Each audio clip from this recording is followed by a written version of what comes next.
Hello students, welcome to our YouTube channel. मेरा नाम है मयूरी भागवानी और आज की डेट है 9 सितंबर। 9 सितंबर के जितने भी इम्पोर्टेंट आर्टिकल्स द हिंदू और इंडियन एक्सप्रेस में आए हैं उन सभी को डिटेल में डिस्कस करेंगे। और आप सभी के सामने जो आई हूँ मैं, आप सब मुझसे कैसे कनेक्ट कर सकते हो ये भी बता दूँ। तो आप मुझसे इन सभी मीडियम्स के थ्रू कनेक्ट कर सकते हो। इस टेलीग्राम चैनल को ज़रूर से ज्वाइन कर लेना, क्योंकि इसी पे हम अपने लेक्चर्स की PDF पोस्ट करते हैं। साथ में इसी चैनल पे मैं हमारे डिस्कशन ग्रुप का जो लिंक है वो यहाँ पे पोस्ट कर दूंगी, सो दैट आप लोग उसको भी ज्वाइन कर सको। और आंसर राइटिंग अगर करना चाहते हो, फ्री रिव्यू चाहते हो, तो उसके थ्रू आपको ये मिल जाएगा। आगे बात कर लेते हैं। देखो, आज के टॉपिक्स की बात करें उससे पहले चेज योर गोल इनिशिएटिव चल रहा है, जो आज लास्ट है। कल यानी कि सैटरडे को मैं इसके जो विनर्स हैं उनके नाम बता दूंगी। ओके, तो करना आपको, अगर आपने अभी तक भी नहीं किया पार्टिसिपेट, नो इश्यूज, आज भी करते हो ना तो भी you are eligible for it.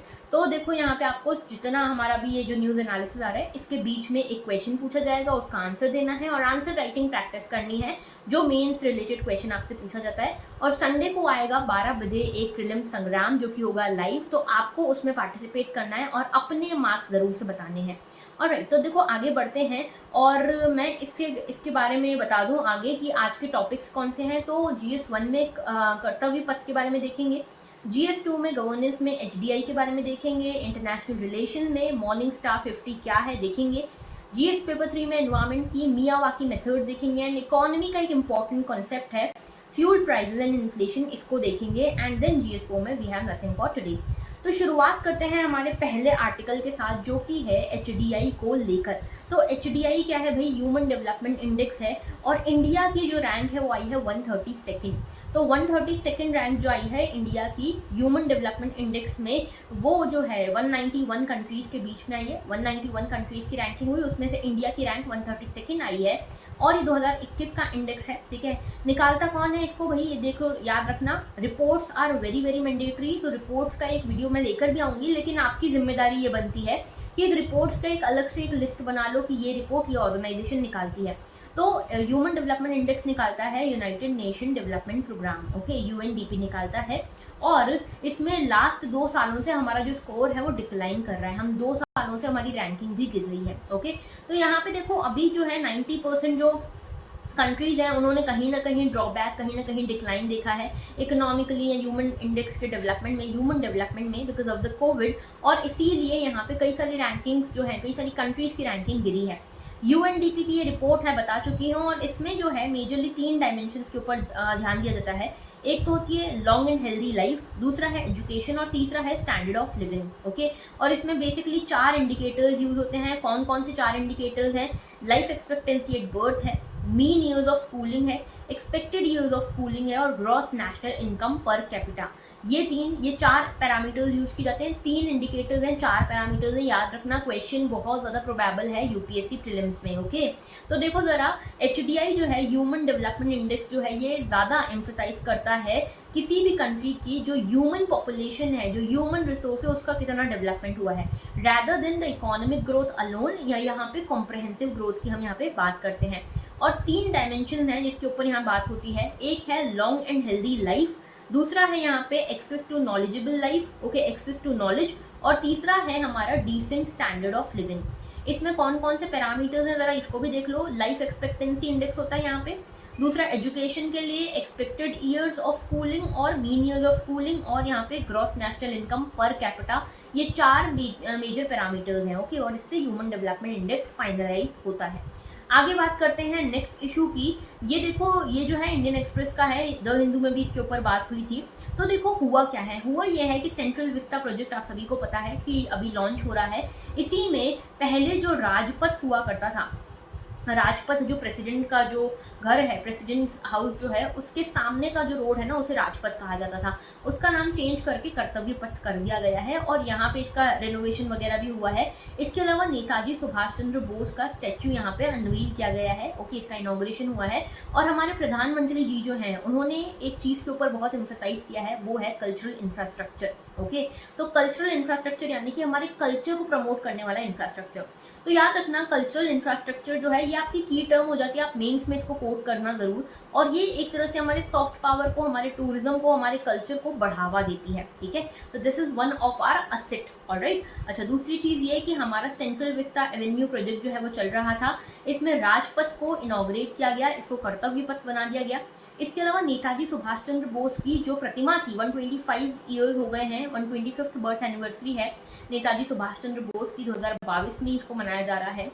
और इसीलिए इनकी जो प्रतिमा है उसे अनवील किया गया था, अभी अनवील किया गया है। इससे पहले एक होलोग्राम काइंड ऑफ यहाँ पे जगह दी गई थी कि यहाँ पे जब भी नेताजी की जो प्रतिमा है, स्टैचू है, बन जाएगा तो उसे यहाँ इस्टेब्लिश किया जाएगा। पहले होलोग्राम था, अब यहाँ पे प्रॉपर एक स्टैचू आ गया है जो कि 28 फीट टॉल है, ओके। और यहाँ पे हमारे प्राइम मिनिस्टर का कहना ये है कि हमने राजपथ को कर्तव्य पथ नाम क्यों दिया, क्योंकि राजपथ जो था ये कॉलोनियल लिगेसी है। जब यहाँ पे यहाँ पे किंग जॉर्ज आया करते थे, इनफैक्ट आपको याद होगा किंग जॉर्ज जो है 1911 में आए थे इंडिया में, दिल्ली दरबार यहाँ लगा था, और इसी दौरान इन्होंने ये घोषणा की थी कि हम अपना कैपिटल जो है इंडिया का वो चेंज कर रहे हैं। पहले कोलकाता हुआ करता था, अब इसको चेंज कर रहे हैं टू दिल्ली, ओके। और यही टाइम था जब, जो आपको याद होगा, बंगाल का पार्टीशन लॉर्ड कर्जन जो थे, इन्होंने बंगाल का पार्टीशन अनाउंस कर दिया था 1905 में, ओके। तो 1911 में ही यहाँ पे ये जो पार्टीशन अनाउंस हुआ था, इसको वापस लिया गया था, विड्रॉ किया गया था, ओके। तो यहाँ पे ये जो पूरी लिगेसी आ रही है ना, ये कॉलोनियल लिगेसी, उसको खत्म करा गया है और राजपथ से नाम हुआ है कर्तव्य पथ। और दूसरी चीज़ कि यहाँ पे जहाँ पे सुभाष चंद्र बोस जी का जो स्टैचू अनवील किया गया, उससे पहले वहाँ पे किंग जॉर्ज 5 का यहाँ पे स्टैचू हुआ करता था, और इसको हटा के अब हमारे जो फ्रीडम फाइटर हैं, one of the greatest freedom fighter Netaji Subhash Chandra Bose, इनका स्टैचू यहाँ लाया गया है। 28 फीट ऊंचा ये स्टैचू है, ओके। अच्छा, चलो आगे बात कर लेते हैं। तो देखो, ये कर्तव्य पथ जो है, ये जो है नेशनल वॉर मेमोरियल से लेकर राष्ट्रपति भवन तक, यहाँ पे पूरा जो रोड है, इसका नाम यहाँ पे कर्तव्य पथ रख दिया गया है। यहाँ पे नए लैंडस्केप्स आएंगे, नए ब्लॉक्स वगैरह आएंगे, ठीक है। और इसके अलावा यहाँ पे जो स्टैचू है, जो नेताजी सुभाष चंद्र बोस का है, इसके पहले यहाँ पे एक जॉर्ज 5 का स्टैचू हुआ करता था, अब वो नहीं है, ओके। और इसके अलावा अखंड भारत जो है, अखंड भारत के पहले नेता सुभाष चंद्र बोस को माना जाता है, क्योंकि इन्होंने ही सबसे पहले सोचा था कि एक अखंड भारत होना चाहिए। और इसीलिए 1947 में जब पूरा देश आज़ाद हुआ, उससे पहले ही अंडमान एंड निकोबार को ये आज़ाद करा चुके थे, ओके। इसीलिए आपको याद होगा कि अंडमान एंड निकोबार का जो नामकरण है वो नेताजी सुभाष चंद्र बोस के बेसिस पे ही, नाम के ऊपर ही रखा गया है। किसी का नाम स्वराज आइलैंड रखा गया है, किसी का नाम नेताजी सुभाष चंद्र बोस आइलैंड रखा गया है, किसी का नाम शहीद आइलैंड रखा गया है। तो ये क्यों हुआ है? क्योंकि इनका कंट्रीब्यूशन बहुत है अंडमान निकोबार को आज़ाद करवाने में, ओके। और इसके अलावा नेताजी भवन, याद रखना, नेताजी भवन दिल्ली में नहीं है, कोलकाता में है, ओके।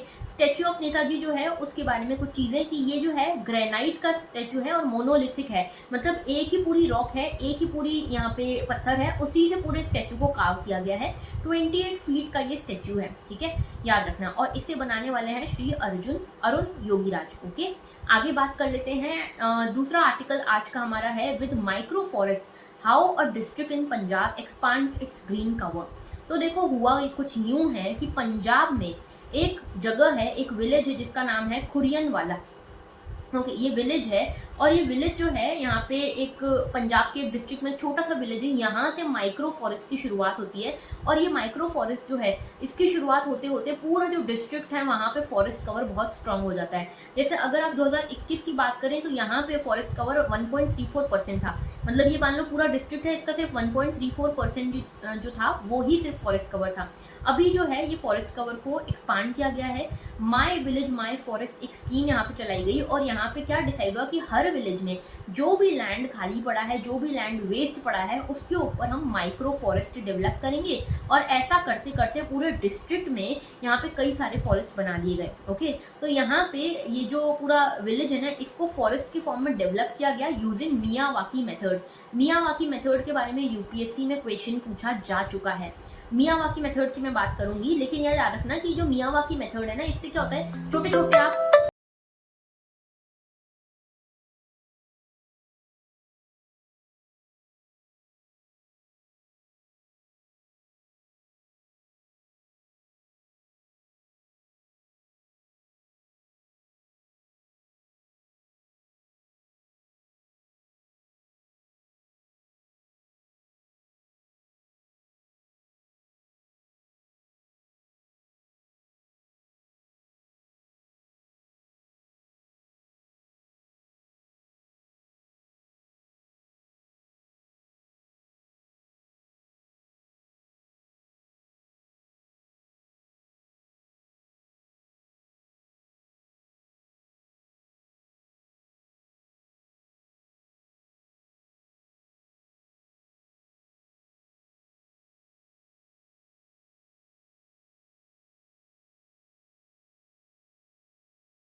तो ऐसा है कि यहाँ पे एक तो चाइना में लॉकडाउन चल रहा है because of the Covid thing, okay, और इसी के साथ में यूएस में भी कहीं ना कहीं डिमांड गिरती हुई दिख रही है। एक और इसका जो इशारा है वो यहाँ से दिख रहा है कि ओपेक जो है, ओपेक जो ऑयल प्रोड्यूसिंग कंट्रीज हैं, उन्होंने भी ये चीज़ रखी है सामने कि हम जो है सप्लाई कट करेंगे, फ्यूल की, जो एनर्जी प्रोड्यूस कर रहे हैं, ऑयल प्रोड्यूस कर रहे हैं, उसकी जो सप्लाई है वो कट करेंगे। ऐसा कोई क्यों करता है? ऐसा तब होता है, आप सोचो ना, अगर आप कोई चीज़ बना रहे हो, अगर आपको उसकी सप्लाई कट करनी पड़े तो क्या होता है? सप्लाई कट करने के चक्कर में जो आपकी जो भी प्रोडक्ट है उसकी सप्लाई कम हो जाएगी, ठीक है, सप्लाई कम हो जाएगी तो उसकी यहाँ पे प्राइस बढ़ जाएंगे। तो यहाँ पे ओपेक कंट्रीज़ को भी ये शक है कि आगे जाके जो फ्यूल है, जो एनर्जी है, जो ऑयल है, इसके प्राइजेस घट सकते हैं, क्योंकि ग्लोबल डिमांड धीरे धीरे कम हो रही है, स्लो डाउन की तरफ हम आगे बढ़ रहे हैं, और इसके कारण वो पहले से ही एक जो है ना कॉशन बरत रहे हैं। और कॉशन ये है कि ये जो सारी कंट्रीज हैं, ओपेक कंट्रीज, ये पहले से ही सप्लाई कट कर रही हैं सो दैट प्राइजेस जो हैं फ्यूल के वो गिरे ना, ठीक है। तो सप्लाई जब किसी चीज़ की कम होती है तो प्राइजेस बढ़ते हैं ना, यही उम्मीद कर रही है ओपेक कंट्रीज। ओके, अब देखो इसमें दो चीज़ें हैं। पहली चीज़ तो जब ऑयल के प्राइसेस घटेंगे उससे पहली चीज़ तो ग्लोबल स्लो डाउन होगा और उसका असर इंडिया पे भी हो सकता है।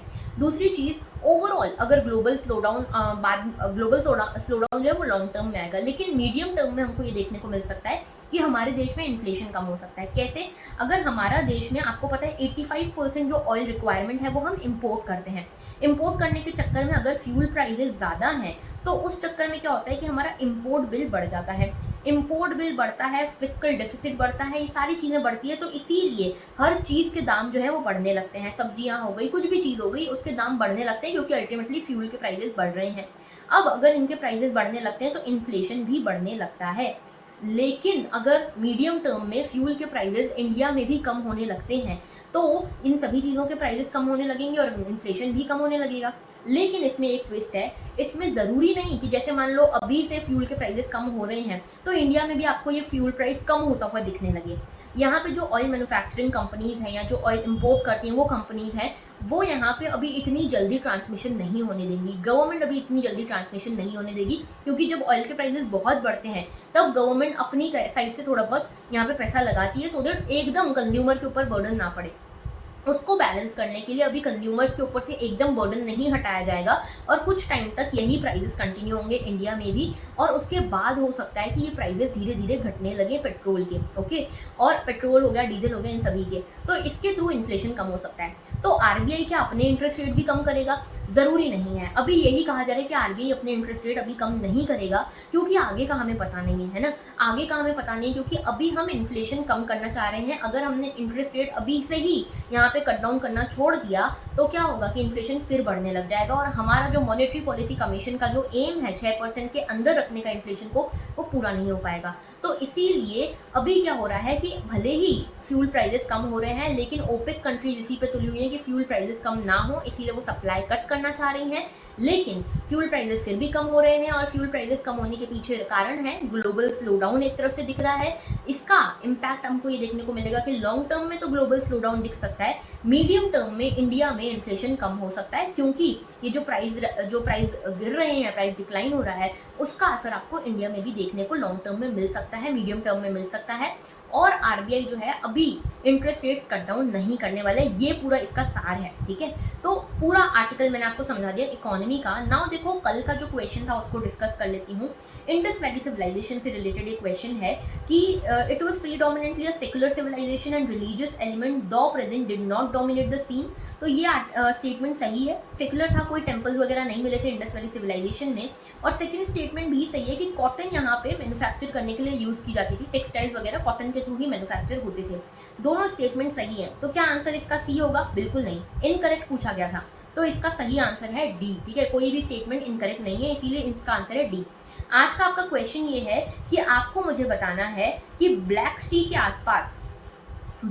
आसपास कौन कौन सी कंट्रीज आती हैं। ब्लैक सी को कौन कौन सी कंट्रीज ने सराउंड किया हुआ है, ये आप मुझे बताओगे in the comment section, okay. ये क्वेश्चन था जो मैंने आपको कल दिया था, इसको अभी मैं रिव्यू नहीं कर पाई हूँ, तो इसका सब कुछ जो है बेस्ट आंसर्स वगैरह मैं आपको कल बताऊंगी, okay. So that was all for today, thank you for watching and have a very good day.